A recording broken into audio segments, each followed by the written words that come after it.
Omulabi waffe awamu nno tukwaniriza nnyo olunaku lwa leero tuli wano e Munyonyo. Nina omukyala ono mulungi, mukyala munnabyabufuzi abasinga mumumanyi, abamu ku mmwe muyinza obba temumumanyi, n'olwaleero muleese ayogereko naffe. Mukyala ono ava mu kisinde kya People Power era ngenda mubawa ayogereko nammwe ababuulire amannya ge n'ebimukwatako. Nawe tusanyusa okukulaba. Gyendi nyabo omulabi waffe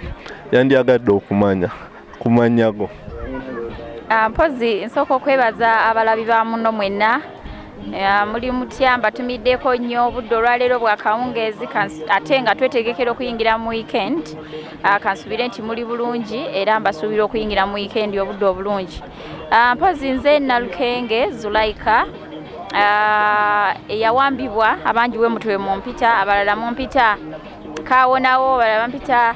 amannya ag'enjawulo nze era nga bakkiriza okugampita kasita muba nga temutyowola kitiibwa kyange ng'omukyala. Esebo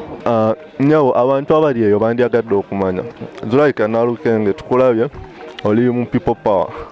naye abantu abasinga baagala okumanya ZULAIKAH NALUKENGE yaani era akola ng'ani mu People Power. ZULAIKAH NALUKENGE nze NALUKENGE by the way kisooka nva Bukoma Nsimbi gye nzaalibwa naye nga emirimu gyange ngitambuliza mu district yonna. Nze okubeera mu People Power ate nga omulamwa gwe tuliko gwa kunoonyeza President Robert Kyagulanyi anaddako President addako akalulu. Tunuulidde Bukoma Nsimbi yokka wadde nga neteekateeka era banteekateeka okubeera omukulembeze w'e Bukoma Nsimbi. So apart from nze okuba nga nnoonya akalulu nsaba abantu bampagire Bukoma Nsimbi neeyongerayo mu districts endala kyovola onsanga Erila onsanga Ejinja ewantu mu bitundu ebyenjawulo lwakuba nti tunoonya kalulu kaani ka mukulembeze wa ggwanga. So sisobola kwesiba Bukoma Nsimbi yokka olw'okuba nti nno neeyagaliza ekifo ekyo naye kakati omuntu olumirirwa ensi yange ng'ate twagala bukulembeze kukyuka sisobola kwesiba Bukoma Nsimbi yokka kyova olaba nti ntambula ebitundu by'eggwanga ebyenjawulo era abantu be Bukoma Nsimbi ababeereyo ne munnenyambira ku mikutu sometimes nti nyina kubeera Bukoma Nsimbi yokka munansonyiwa kalulu sinoonya kange nzekka noonya ka mukulembeze wa ggwanga nti district zonna tuzivunaanyizibwako kubanga nti abantu tubataanya enjiri ya People Power. Mpozi nawe bw'obukulembeze mu informal sector ndi omu ku abo abakulira informal sector Greater Masaka. Ndowooza olaba wegambye sina kwesiba Bukoma Nsimbi yokka. Greater Masaka eyina districts 9. Kitegeeza nvunaanyizibwa buli district okola ki okugigendamu nga twagala kunoonya kalulu ka mukulembeze wa ggwanga addako Bobi Wine. Ate nga twakizuula nti mu informal sector eno mwe muli abantu abasinga okukola obululu. For example mulimu aba boda abakola emirimu egy'enjawulo abakyala b'omu butale abamasaluni egyo emirimu gyonna abantu gye bagamba nti no bantu batasoma ate nga ffe tetugamba nti bantu batasoma tugamba nti omuntu asobola okwetandikirawo omulimu gwe omuntu amanyi kyayagala nti obanga yanoonya omulimu ne gumubula waba alina kye yasomerera neetandikirawo bizinesi ngeye abantu abo abantu be bavoola ne babayita abo wansi ffe tubayita abantu abalina eddoboozi kubanga be bateeka abakulembeze bonna mu ntebe yonna gye batuuka ne batuukayo ne batwekyangirako so nze mbasaamu nnyo ekitiibwa mbawa respect kubanga yemmwe abalonda yemmwe balonzi abatuufu abateekayo abantu bonna mu ntebe ze baba bagendamu. Ekirala ndi mobilizer mu women in People Power abakyala ba People Power nti ezo zonna meetings ezibadde zijja zibaawo conference biki ebyo nvunaanyizibwa okutegeeza buli mukyala n'abeerawo awo so byebyo sofa. Omuntu aliyo yandyagadde okumanya ZULAIKAH NALUKENGE yaani yavaawa yasomerawa kale abantu njagala obawe ku background obawe ZULAIKAH NALUKENGE omubasummarizingire. ZULAIKAH NALUKENGE talina kyamaanyi kyali. Ndi mwana eyakula nga ndi nfuuzi okubeera complete orphan nga bazadde bo bonna baafa nkyali mwana muto nakuzibwa jjajjange ekyembi neyamala nanfaako. Sijja gamba nti nno amasomero ge nasomeramu mugamanyi naye nasomera amasomero g'omukyalo that is primary yange natuulira mu ssomero eriyitibwa Misanvu Demonstration gye twasomera nno nga tubeera na mu bigere nga n'engatto tetumanyi bbeeyi yazo ng'era nzijjukira olunaku lwange olwasooka okwambala engatto nga ndi ku ssomero waliwo omusomesa eyansiima nti nali mugezi nampa ezaali ezize nampa engatto ze nze gwe mulundi gwange ogwasooka okwambala engatto mu ssomero bwe natula P7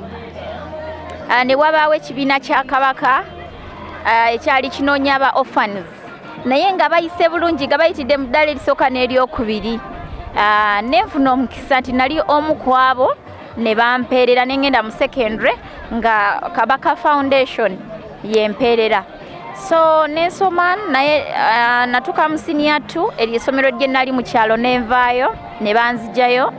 nenzija nenyingira ekibuga olwo numbye bwe nalumba Kampala mu senior 3 natandikira mu ssomero liyitibwa Kitintale Parents liri ku Kitintale yo gye nava nentulira ku Anli secondary school liri Kinawataka by then bali balita Kinawataka Better Future then bwe navaayo nenyingira senior 5 essomero liri Nansana balita Alliance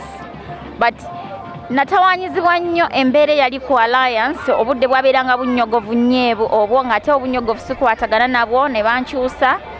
senior 6 nengisomera ewalala essomero liri Zana liyitibwa Bridges College Zana gye natuulira senior 6 but that time tebaayina UNEB center ne bampandisiza ku najja nankumbi we natuulira ku ssomero ly'aba 7th day liryawo so bwe namalirizaawo sente saazirina nno ezaali zeeyongerayo nensooka nenkyapa weewaawo ne wali we namala senior 4 eyo vacation yonna nakyapa nakola Makerere nga tukola ali ku Micho Hall ebyoku stationary ebyo nga bye tukolamu then we namala senior 6 nenkyapira ddala kuba kati wano nali nkuze nga ndi muntu nkakase ng'ovudde ku biri byonna ebyabeeranga wawo ne kati wano nali nkakase ng'ensi ngiraba ate nga nyina abazadde baffe engeri gye bali bafa tatange yafa alina emyaka 3 ng'atulesa abaana 9 bato bange baaliyo obuvunaanyizibwa bwali gye buli ffe bakulu baabwe okulaba nti nabo bafuna obulamu obulungi tho twali bato but twalina okutekinga responsibility eyo so kati bwenkyapa ngwa ku muntu musajja oyo looya mukama mumpangaalize era yansiŋŋana Makerere ngazze okuprintinga work we nali nkola ku Micho nambuza ebinkwatako ne munyonyola ng'asaaga so we namunyonyola ng'asaaga we yava napickinga interest nagamba nti agenda kumpeerera university so bwentyo bwe newangulira scholarship eya university ne bantwala ku Kampala University gye nsomedde ne graduatinga mu business administration so after nga tetuna graduatinga nga tumaliriza tulinda ku graduatinga nyina mukwano gwange gwe nakwanireeyo ku campus muwala kati brother we bo balina already nga balina ssente nagenda nanjogererayo ne bampa omulimo nga ndi secretary we at the same times nga ndi sales manager wa company ng'ediringa mu construction era bannaffe mbeera eyo nga olina ekizimbe ky'ekyokuzimba emirimu ngimanyi bulungi nnyo manyi tile ennungi manyi fashion ennungi I can give you knowledge about engeri gy'oba ozibyonega nti otunudde wabi singa otunula oti ate no view yalibadde ennungi nnyo so I'm also good at that so awo life nentandikira awo but now nga ntandise okukola to graduate nze obuvunaanyizibwa bungi nagenda okulaba nga sente tezimala benziwa bangi oba oli onakubidde kino nensalawo ku savings entono ze nali nkola nenkolayoko ka business akatonotono nentandikawoko ka boutique akaboutique ako at first tekasooka kola bulungi kubanga nali sikawa nnyo budde nga ndi eno nkole wa mukama wange ate nga needi nako kanneetaagisa ne kasooka ne kagwa so kati bwe kagwa ne nfuna ekyokuyiga ne ngano I wanted okugaziya ku nsimbi zange then we kaba kagudde kati awo mba sikitegeera nenziramu buto nenteekamu nenfuna sente endala nenteekamu negenda ngeegaziwa era kakati bannaffe tulina botiki enene ku Mabirizi Plaza baagala okwambala obugoye obuliko osobola okunnoonyaako ne tukudizayininga obulungi era saakoma awo nga tugenze tugaziwa mu byensimbi nenfunayoko ku ampaka idea nti singa tutandikawo ebintu bya catering bino ne tufumba ku mikolo biki ebyo kati nze saali nnyo mu ebyo naye ampa idea nakimuteekamu ne mugamba beera mugoba ogikulira nze nonyoyo kasente naawe oleeteyo ne tugatta so ebyo bye tuyina then nvaawo bwe nali mu primary natandika okubeera omukulembeze nga ndi mu primary 3 mpozi kyesaabagambye nfuna nti obukulembeze ate nga nali mu kibiina kito nnyo nali muyimbi mu school choir baleeta skit bwe batuwa okuzannya kati mwalimu amazina amaganda nenzina bulungi amazina amaganda abaana ne bapikinga interest okuvaawo so ebifo byajja nga abaana besimbawo ne besimba ku music dance and drama so abo baali bagamba nti mbibya bulungi ne banteekamu ekintu ekyo tugenda weesimbewo so mu P3 given the fact that nali nsomera mu kyalo nga n'oluzungu sirumanyi kyokka nga akalulu olina kanoonya mu luzungu naye bagamba no ne bagamba sigenda kubisobola ebyo kakati nenfuna waliwo kyali wange yali mu P3 nagamba no sister wange ali mu P7 ajja kugamba ebyokwogera genda omwebuzeeko neŋŋamba okakasa nti ye so kakati nengenda nebuuza ku sister woyo naŋŋamba ojja kubabuuza bagamba manyago bagambe ngenda kubagulira kino bwe mumpa akalulu wamanga nange ennumba nali nesimbyeko abaana basatu omu yali mu primary 6 omulala nga ali mu primary 5 nze nga ndi mu P3 eyasooka nasookawo n'ayogera oluzungu ne lugaana owokubiri natuukawo n'ayogera but I think abaana baali tebamwagala bwe nayingirawo banange era omuntu nga nabeera abantu bamwagadde teyeetaaga na kukola bingi teyeetaaga na kwogera bingi oba okitegeera kikati eyo nkuwa example ya Honorable Kyagulanyi nti ne waaba talina kyatugambye ye kasolu mentioning erinnya lye nti Bobi Wine ensinga ekola ki ng'eraluka nti we bamentioning erinnya lyange ninye wali abaana bakubirawo enduulu kugamba n'oluzungu lwange lwe nategeeka nali seetaaga kulwogera omwanguzi yali alabise so awo ntandise okulembera bwe nagenda mu P5 ne bampa obwa sanitary prefect omanyi sanitary yabeera omuntu akulira ebyobuyonjo era nze ku buyonjo baaba oba onkoze bubi wotaba muyonjo ndi neeronda nsobola n'okutuuka ewantu nenkwatawo kuba mba njagala ekintu ekiri clean so bwe nali mu P7 twali tetukkirizibwa kwesimbawo kubanga it is a candidate class naye I don't know kyeka abatica baali banjagala olw'okuba nali active ne baŋŋamba nkulembere bwe mba naasobola okukola ki okubibalansinga so ne bampa obwa head girl bwe nagenda mu secondary still baddamu ne bampa mu senior 3 ne bampa nasanga essomero linagendamu nga bamala dde okulonda naye ng'ekifo kino kiraakinga omuntu amyuka era ow'ebyobuyonjo ne bakimpa nembeera so bwe natuuka mu senior 5 nenesimbawo ku bwa head prefect this time not head girl head prefect yabakulira bonna atwalira mu ba head boy head girl yabakulembera aba bonna I won but the staff yali tenjagala ng'erina gweyagala the students wanted me but staff yayina abalala bekola ki omulala gweyagala so the other one ba staff nemukiriza so naayitawo so kakati bwenzijja nga ndi byabukulembeze teweewuunya Mukyala Zulaika otubuliddeko ku by'okukola nti bw'ova mu kusoma otandikawo botiki wadde yasooka neegwa yaddamu neesituka ng'ogiwadde obudde naye bwe nzijukiramu tutera okukulabako ate mu firimu ebyo njagala obuli omulabi waffe obiyingiramu otya ate well ebintu bya film na nsiŋŋaana twali ku Bat Valley nga tulina omuzannyo gwe tugenze okulaba. Siŋŋaana omuntu eyali amanyi okuva emabega. Tuddamu twejjukiza biki bye twayita mu masomero. Agamba naye wali active. Kati yali already ye nga director. Directinga films.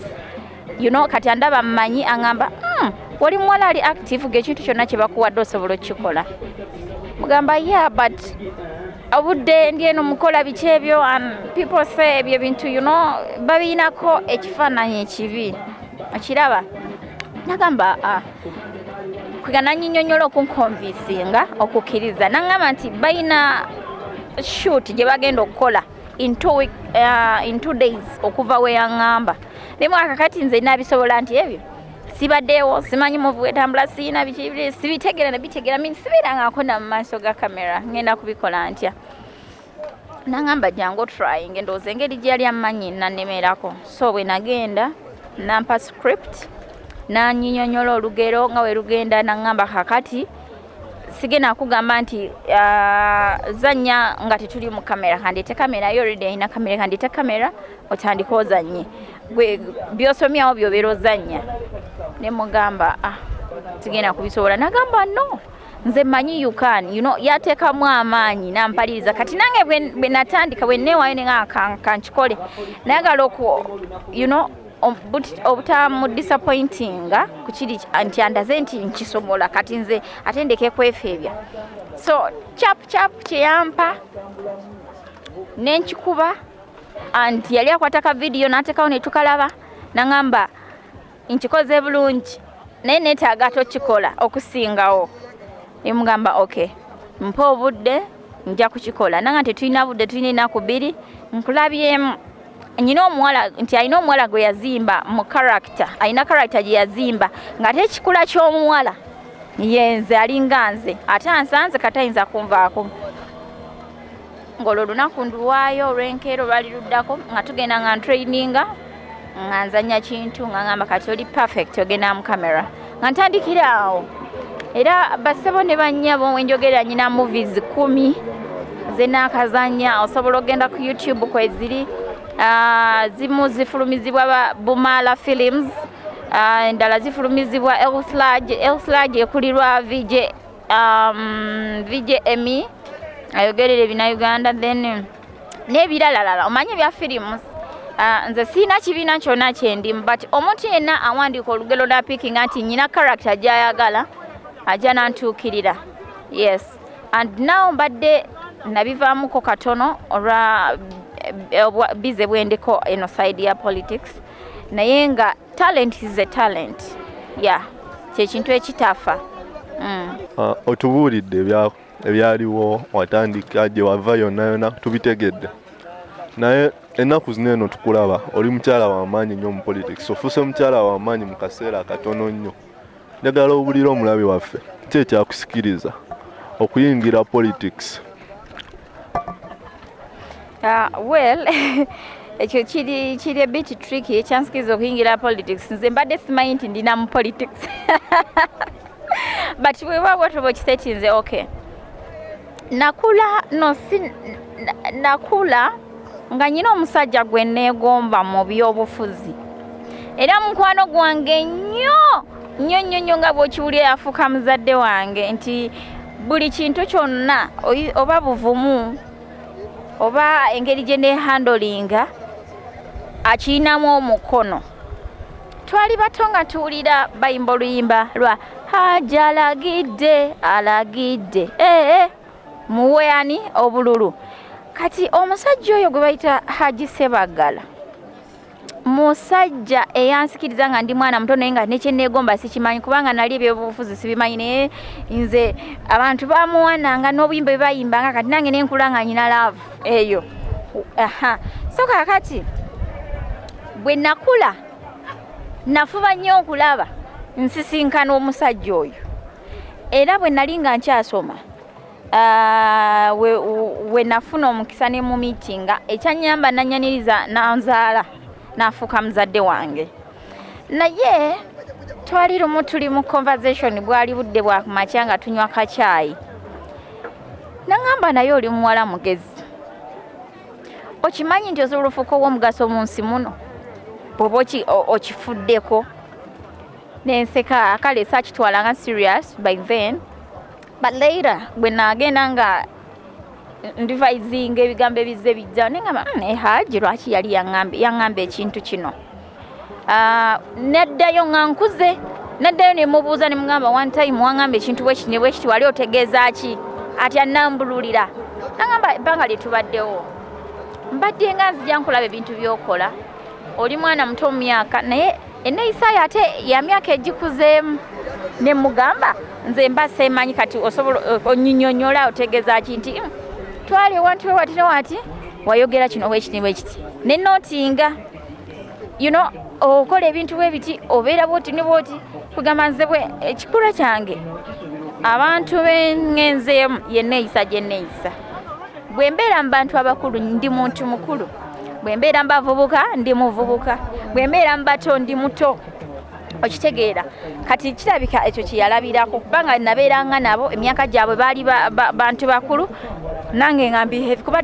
teyandaba myaka gino yandaba emyaka ndoozanga 10 emabega so okitegeera awo we yaŋŋambira so kakati one time nagamba bw'oba ofunye ewantu wonna nga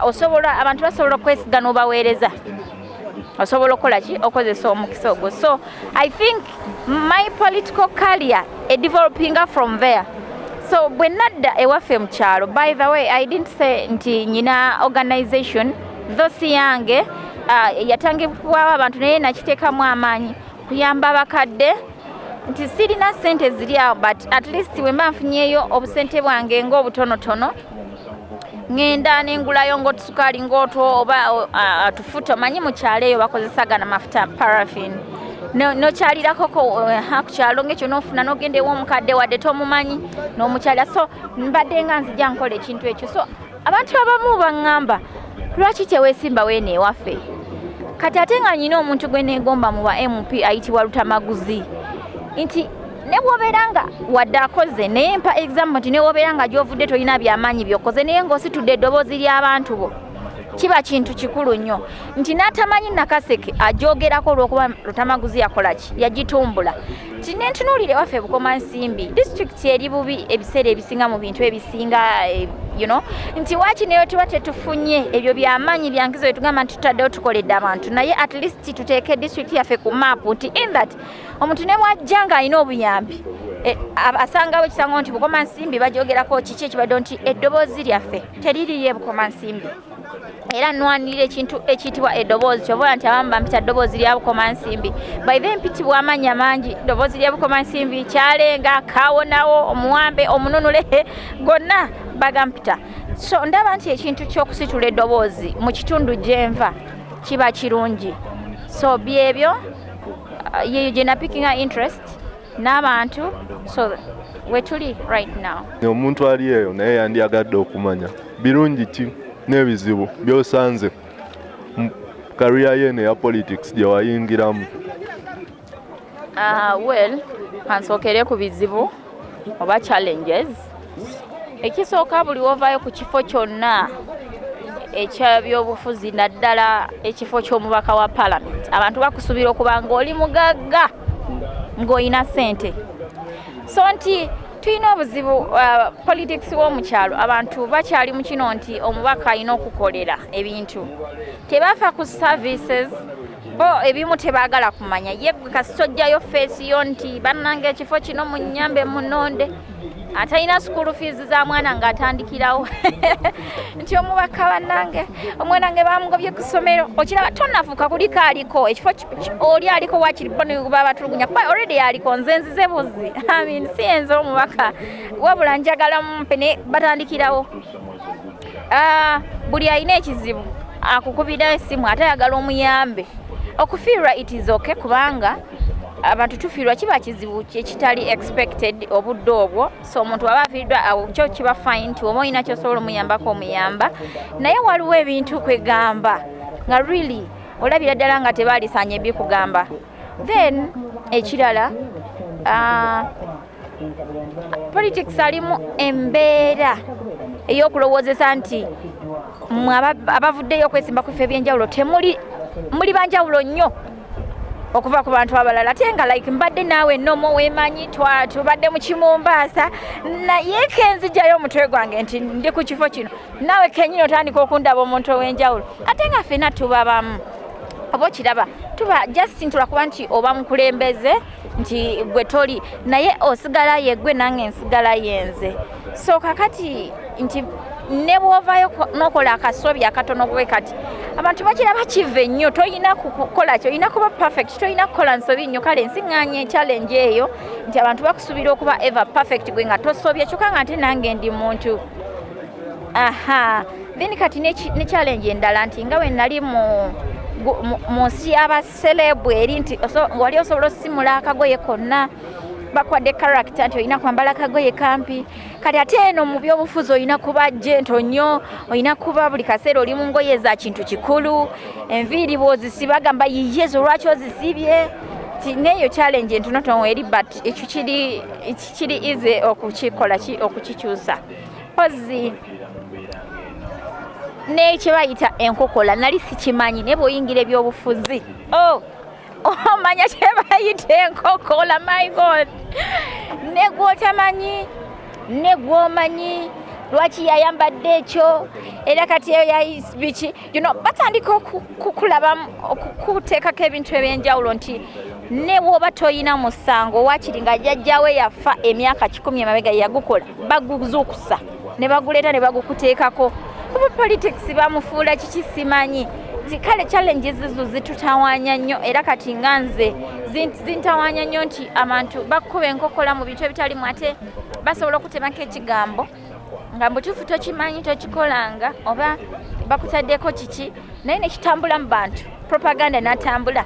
nobanga eyakola omusango ogwo kale ezo ze zimu ku zi challenges wadde nga n'endala weeziri but sofa ezo ze nsobola okwogerako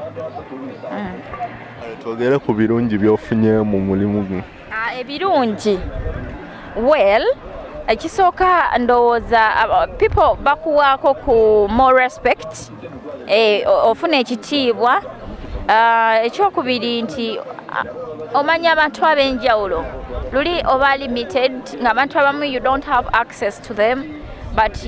when you expose yourself to politics at least abantu babeera open gy'oli era nti oba osobola okukola appointment nabo nobasinkana oba you happen to meet them oba mu nkiiko ze bamugenzeemu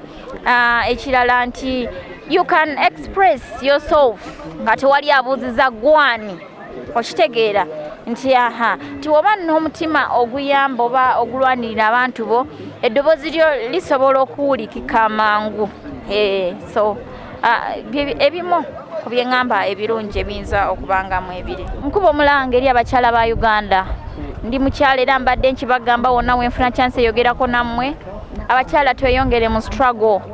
ffe bannakazadde b'eggwanga abakyala ffe tusinga amaanyi gaffe ga munda naye ate we tuba tugakozeseza amaanyi ga ddala mbasaba abakyala mweyongere mu struggle people power bw'oba tokyogerako oba tolina kyogamba ggwanga so abakyala mbeegayirira bannaffe mujje mutwegatteko tulina ebibiina bingi nnyo abakyala tubayita okujja ku board tulina ebibiina biyitirivu nnyo tulina abakyala ba informal sector tulina women in people power yonna gy'oli abamu mugamba temuyina wawe mutandikira naye ffe osobola okutugamba wano munno you can comment oba noteekako n'ennamba yo ng'okomentinga ne tukunoonya nze nja kujja ennamba nzinoonyeko mbanoonye buli omu gy'ali so bannange mubeere bampisa guno omwaka terugenda tubeerera mwangu naye ate tuguzoganye paka last mission 2021 kye tuliko omukulembeze waffe addako Honorable Robert Kyagulanyi omubaka addako ow'e10 nti gwe tulina okukola ki okulwanirira tuke mu bukulembeze so bannaffe mwenna ng'ovudde ku bakyala n'abaami mwenna abavubuka mwebale kwebereramu naye mbagamba ate nammwe mubatinze bammami ne baddadi mubamatize enjiri nabo bagikoleki bagifune bulungi balina ebibiina byabwe byebaalimu fe abasinga twewagudde ne tujja ne tuyingira people power abasinga ng'ate abazadde baffe ba NRM biki temubavumo bakino omuzadde tajja kuza lukolo okuba kivudde mwabula mukakanya omugambe nti mami baddadi bajjajja senga tikino kyekiriwo eyo gyoli avaayo kati akaliwo ke kano ka people power so tufune obukulembeze mu ddembe era mbakubiriza okuba ab'empisa mubeere bampisa era obukulembeze twagala bwa ddembe bukyuke mu ddembe kalulu kaffe ke kagenda okukola kino kyonna kye twagala mbagaliza omwaka omulungi guno gwa 2020 ng'ate gwe tulina okukoleramu ennyo kubanga gwe gugenda okulidinga mu 2021 okulondebwa si kyo buli omu gyali yonna nkubiriza ba coordinators ab'enjawulo be baalonda nga mulaga yemu sigenda gamba temukoze naye nga mulaga yemu bannaffe guno omwaka gwa action buli omu akole ate temukotogera bannammwe waliwo abamu abakuba bannammwe enkokola nti ono waaki buli muntu tumwetaaga oba wa NRM oba waaki n'abakulembeze ab'enjawulo muleke kubalwana bakodineta mulwanye nnyo abantu olw'okuba oli awagira oli olw'okuba ono awagira ono bonna tubeetaaga kuba tunoonya kalulu kagenda kukyusa nsi eno Uganda mbagala nnyo